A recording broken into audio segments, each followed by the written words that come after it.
gördük. Aslı bir iqtisadiyyat efirdədir. Studiyada mənəm Namiq Əliyev. Əvvəlcə anonslarla başlayaq, daha sonra isə bütün detallar bizdə. Azərbaycanın xarici ticarət dövriyyəsi 41 milyard dolları ötdü. Nəticədə xarici ticarət əməliyyatlarında 2,4 milyard dollarlıq müsbət saldo yarandı. Gələn ay Qarabağ neft yatağında tam miqyaslı işlər yekunlaşdırılacaq. Bəs hasilata nə vaxt başlanılacaq? Gələn ildən vətəndaşlara daha çox ƏDV məbləği geri qaytarılacaq. ƏDV geri al mexanizmi dəyişdirilir. Kripto bazarda düşüş investorları ehtiyatlı davranmağa nə vadar edir? Azərbaycanın ilk 10 aylıq xarici ticarət dövriyyəsi 41 milyard dolları ötüb. İxrac təqribən 22, idxal isə 19 milyard təşkil edib. Xarici ticarət əməliyyatlarında müsbət saldo 2,4 milyard dollar olub. Ötən illə müqayisədə bu göstərici 6,1 milyard dollardan 2,4 milyarda düşüb. Yəni, müsbət saldo 2,5 dəfə azalıb. İxracın azalmasının başlıca səbəbi neftin qiymətinin enməsidir ki, bu da ölkə ticarətinin dayanıqlığına ciddi təsir göstərir. Neft-qaz ixracının azalması qaçılmaz görünür. Belə olan halda alternativ ticarət strategiyaları və diversifikasiya yolları nədir? Gəlin cavab eşidək. Bugün ölkəmizdə kifayət qədər investisiya potensial vardır.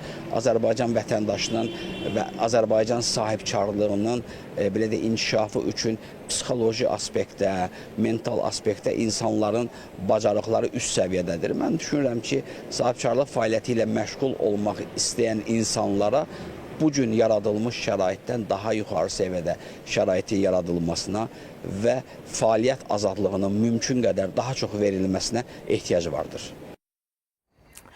Gələn ildən vətəndaşlara daha çox ƏDV məbləği geri qaytarılacaq. Bu, vergi məcəlləsinə ƏDV geri al mexanizmi ilə bağlı gələn il nəzərdə tutulan dəyişiklik hesabına başlayacaq. Layihə Milli Məclisin İqtisadi Siyasət, Sənaye və Sahibkarlıq Komitəsində dəstəklənərək plenar iclasa tövsiyə edilib.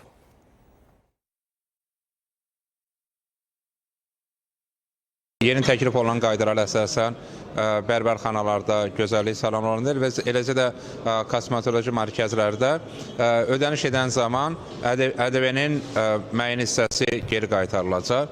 Burada bir tərəfdən məqsəd məhz ƏDV geri qaytar üzrə daha çox vəsaitin ödənilməsinə nail olmaqdan ibarətdir və nəticə etibarı vətəndaşlarımız ödədiyi vəsaitə görə daha çox pulun geri alınmasını təmin edə biləcəklər. Digər tərəfdən isə həmin sektorlarda plastik kartlardan daha yaxından istifadə olunması, həmin sahələrin daha çox ağardılmasına nail olmaqdır. O baxımdan gözlənilir ki, bu bir tərəfdən həmin sahələrdə nağdsız hesablaşmalardan və plastik kartlardan daha yaxından istifadə edilməsinə və təbii ki, həmin sahələrdə şəffaflığın gücləndirilməsinə, eyni zamanda vətəndaşlarımızın ödədiyi vəsaitə görə daha çox pulun geri qaytarılmasına imkan yaradacaq. Bu ilin sonuna dək Qarabağ neft yatağında tam miqyaslı işlər proqramının yekunlaşdırılması planlaşdırılır.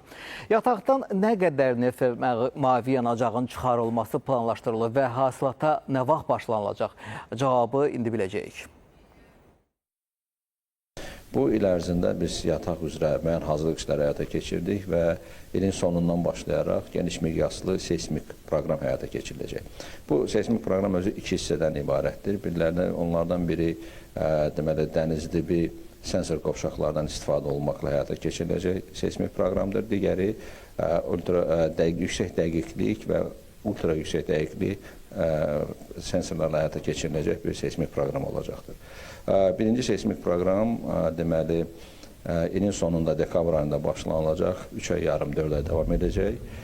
İkinci proqram isə bu proqram bitdikdən sonra, yəni təxminən mart-aprel aylarında başlayır və ay yarım davam edəcəkdir. Nəticə etibarilə birinci seismik proqramın nəticəsində biz yataq haqqında geniş məlumatlar əldə etməyi nəzərdə tuturuq. Eyni zamanda geoloji qatlardakı vəziyyət barədə məlumatlarımızı daha da dəqiqləşdirəcəyik. İkinci proqram isə bizə mövcud risklərin dəyərləndirilməsinə və gələcəkdə işləmə proqramına həyata keçirilərkən, platformalar quraşdırılarkən mövcud ola biləcək risklərin əvvəlcədən dəyərləndirilməsinə imkan verəcəkdir. Yalnız bundan sonra yatağın işlənmə proqramı hazırlanacaq tərəfdaşlara soxaraq təqdim olunacaq və təsdiq olunduqdan sonra hasilat prosesinə başlanılacaqdır. Vacib olan məqamlardan biri də ondan ibarətdir ki, Qarabağ yatağı üzrə hasilat hal-hazırda mövcud olan Azər-İçraq Günəşli yatağı üzrə mövcud infrastrukturla əlaqələndiriləcək. Onun həm ixrac kəmərləri şəbəkəsindən, həm də eyni zamanda mövcud hasilat infrastrukturlarına da birləşərək bir vahid sistem şəklində fəaliyyət göstərəcəkdir. 2025-ci ilin yanvar-sentyabr aylarında Azərbaycanda avtomobil benzini istehsalı 1,8 milyon tona yaxın olub. İstehsalın təxminən 1,7 milyon tonu AI-92 markalı benzinin payına düşür ki, bu da illik müqayisədə 2,1% artım deməkdir. Eyni dövrdə AI-95 markalı benzinin istehsalı isə 13,8 min ton təşkil edib və bu 45% azalma deməkdir. Belə böyük fərqin səbəbləri nələrdir və yüksək oktanlı benzinin istehsalındakı düşüş hansı amillərlə izah olunur? Bizim ölkəmizdə hal-hazırda daha çox istismarda olan avtomobillər AI-92 markalı benzinlə çalışan maşınlardır. Bunlar da əsasən 2005-2018-ci illər ərzində ölkəyə gətirilmiş avtomobillərdir.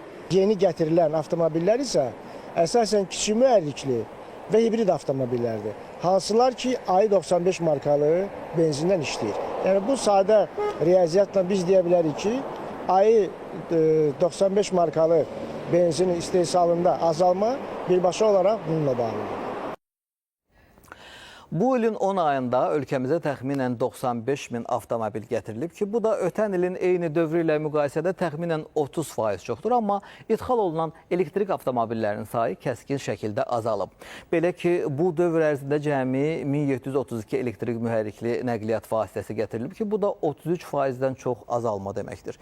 Bu enişin səbəbləri nədir? İnsanların ekoloji avtomobillərə marağı azdırmı, yoxsa idxalda texniki və ya maliyyə çətinlikləri mövcuddur? Gəlin, qrafik vasitəsilə idxal olunan avtomobillərin sayının dəyişimini izləyək. Göründüyü kimi çox maraqlı bir tendensiya müşahidə olunur. Cari ildə ümumi 94,6 min avtomobil, bu da ötən illə müqayisədə 26,6% çox deməkdir. Elektriklə işləyən avtomobillər isə 1,7 min cari ildə idxal olunub ki, bu da ötən illə müqayisədə 33,2% geriləmə, yəni azalma deməkdir.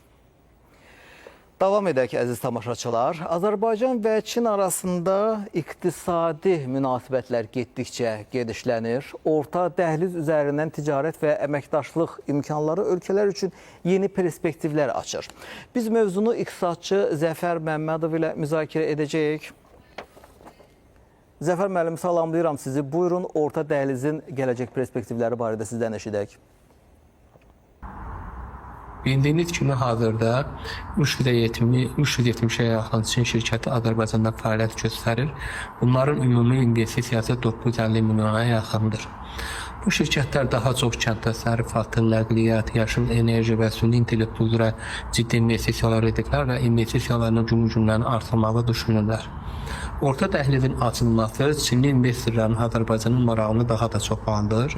Çünki yaxın gələcəkdə orta dəhliz vasitəsilə Çin öz məhsullarını Avropaya çıxardacaqdır. Burada Azərbaycanda yeni iş yerlərinin açılması, yeni mülki yaradılmasına səbəb olacaqdır. Yaxın gələcəkdə artıq Azərbaycan iş adamları da bu orta dəhlizdən faydalana bilər və Çindən bəzi xam məhsulları alıb Azərbaycanın istənilən regionda bunu istehsal edib, hazır məhsul halına gətirib, orta dəhliz vasitəsilə Avropaya və digər ölkələrə satışını həyata keçirdə bilərlər. Yaxın gələcəkdə bu kimi sahələrin inkişafı Çinli iş adamlarının Azərbaycana daha da çox marağına səbəb olur. Bildiyiniz kimi yaxın zamanlarda artıq Cənab Prezidentin Çinə səfəri zamanı iki tərəfli viza rejimi aradan qaldırılmışdır. Bu da Çindəki iş adamlarına əl çatanlığı daha da asanlaşdırmışdır və iki tərəfli biznes əlaqələrinin mühitinin yaradılmasını sürətləndirmişdir. Təşəkkür edirəm Zəfər müəllim. Çox sağ olun ətraflı məlumat üçün. Meyvə tərəvəz ixracından 700 milyon dollara yaxın gəlir əldə olunub. Amerika Birləşmiş Ştatları ilə ticarət əməliyyatlarımızın həcmi 1 milyard 59 milyon dollara çatıb. Azərbaycanın tarixi mədəni qoruqlarında yerli sənətkarlığın təşviqi məqsədi ilə suvenir mağazalarının tətbiq olunan tələblər sərtləşdirilir. Bütün bunlar barədə ətraflı iqtisadi xülasədə. Azərbaycandan keçən nəqliyyat dəhlizləri ilə daşınan yüklərin həcmi açıqlanıb. Məlum olub ki, bu ilin 9 ayında ölkə ərazisindən keçən nəqliyyat dəhlizlərində dəmir yolu nəqliyyatı ilə 10.555 min tondan çox, avtomobil nəqliyyatı ilə 8 min tondan çox, dəniz nəqliyyatı ilə 5600 tona yaxın yük daşınıb. Dövlət Statistika Komitəsindən bildirilib ki, dəmir yolu nəqliyyatda daşınmış yüklərin 46%-ni, avtomobil nəqliyyatda daşınmış yüklərin 41,9%-ni, dəniz nəqliyyatda daşınmış yüklərin 94,7%-ni tranzit yükləri təşkil edib. Azərbaycan 10 ayda meyvə-tərəvəz ixracından 700 milyon dollara yaxın gəlir əldə edib. 2025-ci ilin yanvar-oktyabr ayları ərzində ölkəmizdən 660,5 min ton meyvə-tərəvəz ixrac edilib. Dövlət Gömrük Komitəsinin hesabatına əsasən meyvə-tərəvəz ixracında 28,1% artım qeydə alınıb. Bu ilin 9 ayında Amerika Birləşmiş Ştatları ilə Azərbaycan arasında ticarət əməliyyatlarının həcmi 1 milyard 59 milyon dollara çatıb. Bu 2024-cü ilin eyni dövrü ilə müqayisədə 19,7 milyon dollar və ya 1,9% çoxdur. Birləşmiş Ştatlar ilə ticarət dövriyyəsi Azərbaycanın ümumi ticarət dövriyyəsinin 2,59% həcmində olub. Bununla da Amerika Birləşmiş Ştatları Azərbaycanın ən çox ticarət əməliyyatları apardığı ölkələr sırasında 6-cı pillədə qərarlaşıb. Azərbaycanın tarixi mədəni qoruqlarında yerli sənətkarlığın təşviqi məqsədi ilə suvenir mağazalarına tətbiq olunan tələblər sərtləşdirilir. Bu barədə Dövlət Turizm Agentliyindən məlumat verilib. Bildirilib ki, son illər xaricdən gətirilən ucuz suvenirlərin mağazalarda üstünlük təşkil etməsi yerli sənətkarların fəaliyyətinə mənfi təsir göstərir. Bu səbəbdən qoruqların ərazisində yerləşən satış obyektlərində yeni şərtlər tətbiq olunur. Əmtəə bazarlarında nə baş verir? Gəlin diqqət yetirək. Bəli, valyuta bazarlarında bugün qarışıq dinamika müşahidə olunur. Avro və funt dollar qarşısında cüzi zəifləyib. Dollar isə Türkiyə lirəsi, rubl və yuan qarşısında möhkəmlənməkdə davam edir. Gəlin biz monitora nəzər salaq. Bəli, avro dollar cütlüyü 1.16 səviyyəsində qərarlaşıb. Funt sterling dollar 1.31 səviyyəsindədir. 0,1% geriləmə. Türk lirəsi isə 0,3%, bəli, qeyd etdiyimiz kimi möhkəmlənib və 42.35 səviyyəsində qərarlaşıb. Rus rublu 80.70, bəli 0,2% səviyyəsində möhkəmlənmə var və Azərbaycan manatı sabit qalıb. Euro isə 1 manat 97 qəpiyə ticarət olunub. 100 Rus rublu isə 2 manat, haradasa 9 qəpik civarında ticarət olunur. Türk lirəsi isə 4 qəpiyə yaxın ticarət olunur, sabit qalıb, dəyişməyib.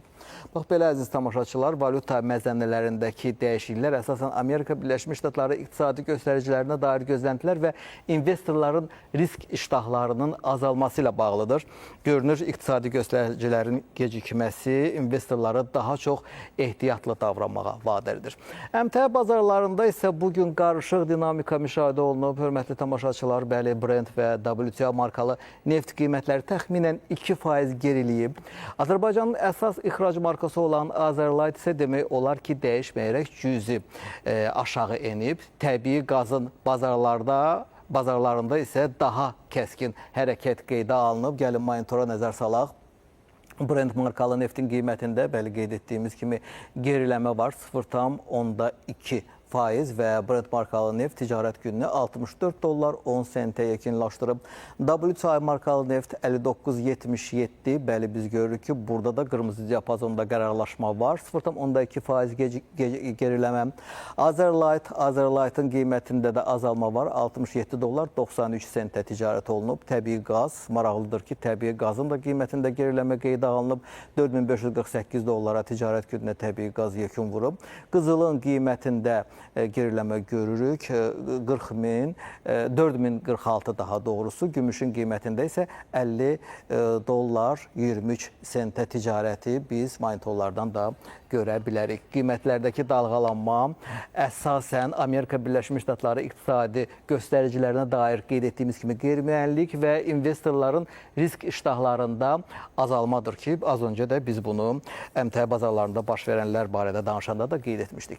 Yeri gəlmişkən demişkən, Avropa İttifaqında ən böyük qızıl ehtiyatları Almanya və İtaliyadadır. Almanya Mərkəzi Bankının ehtiyatları 3350 ton, İtaliyada isə 2451 tondur. Bu iki ölkənin rezervlərinin avronun sabitliyində ciddi rol oynadığını göstərir. İtaliya hətta iqtisadi çətinliklər dövründə də qızıl ehtiyatlarını sərf etməyə maraqlı olmayıb. Avropa İttifaqına daxil olmayan İsveçrənin ehtiyatları isə 1040 ton həcmində qiymətləndirilir. Daha bir maraqlı xəbərimiz olacaq. Bəli, Bitcoinin qiyməti ilə bağlı. Bitcoinin qiyməti 90 bin dolların altına düşüb. Ethereum isə və digər kripto aktivlər də kəskin dəyər itirərək bazarda ümumi zəiflik göstərirlər. Bu vəziyyətin əsas səbəblərinin də Amerika Birləşmiş Ştatlarının faiz qərarları və qlobal maliyyə bazarlarında yaşanan qeyri-müəyyənliklər olduğu bildirilir. Ekspertlər qeyd edirlər ki, investor etibarının azalması kripto bazarlarının gələcək perspektivlərinə də təsir göstərə bilər. İqtisadçı Şükrü Yıldız ilə bu trendlərin qlobal maliyyə bazarlarına və investor davranışlarına təsirini biz müzakirə edəcəyik. Şükür bəy, xoş gördük sizi. Bəli, rəqəmsal valyutalar enir. Səbəblər nədir? Sizdən eşidək. Kriptovalyuta son yıllarda alıcıları ciddi manada mağdur etmeye devam ediyor. Çünkü kripto pazarını idare edenler yatırımcıların talepleri doğrultusunda piyasalar gelişmiyor ve özellikle ben bunu kumara benzetiyorum. Yani akıllı yatırımcı parasını kumarda riske etmez. Kriptovalyuta da özellikle büyük yatırımcılara çok büyük zararlar ettirmiş durumda. Bununla ilgili piyasaları değerlendirdiğimiz zaman özellikle altın fiyatları son 25 yıla baktığımızda altın fiyatları muazzam derecede yatırımcısına kazandırmış durumda.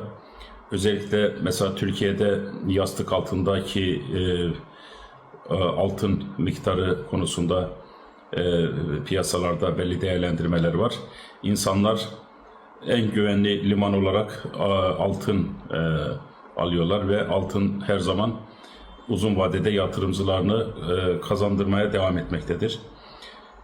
Kripto valuta da dediğim gibi belki ilk günlerde kriptonun başladığı zamanlarda fiyatların çok aşağı olduğu dönemlerde alanlar bayağı bir kar elde ettiler. Özellikle bu karları görüp heveslenip piyasaya girenler kumara para yatırmış gibi çok ciddi manada zararlar ettiler. İkinci olarak da altından sonra özellikle birjalarda yatırım yapanlar daha garantili paralar kazanmaya başladılar. Özellikle İstanbul borsasında ve uluslararası diğer piyasalardaki şirketlerin hisselerini alan insanlar daha fazla kar elde ettiler. Altın, gümüş ve özellikle de o diğer şirketlerin sehimleri daha karlı görünüyor. Kripto piyasasında yatırım yapanlar ise daha fazla zararla günlerini kapatmaya devam ediyorlar. Təşəkkür edirəm Şükür bəy. Çox sağ olun ətraflı məlumat üçün. Elə yeri gəlmişkən gəlin kriptovalyuta bazarında baş verənləri biz monitor vasitəsilə də izləyək. Diqqəti monitora. Bəli, monitordan da biz görürük ki, Bitcoinin qiymətində geriləmə var 4,4% və 91.457 dollara ticarət olunub. Ethereum'un da qiymətində geriləmə 4,5%, 3060 dollara ticarət. Qırmızı diapazonda qərarlaşıb həm Ethereum, həm Bitcoin, eyni zamanda Binance Coin'un da qiymətində biz azalma görürük. 1,6% və Binance Coin 15.30-a ticarət gününü yekunlaşdırıb. Bəli, əziz tamaşaçılar, dünya iqtisadiyyatı daim dəyişir, bazarlar hər an hərəkətdədir. Bugünkü buraxılışımızda bu dalğaları izlədik, qiymətləri təhlil etdik və perspektivləri dəyərləndirdik. Gələcəkdə də bazarları diqqətlə izləyin və informasiyalı qərarlar verin. Sağ olun, salamat qalın.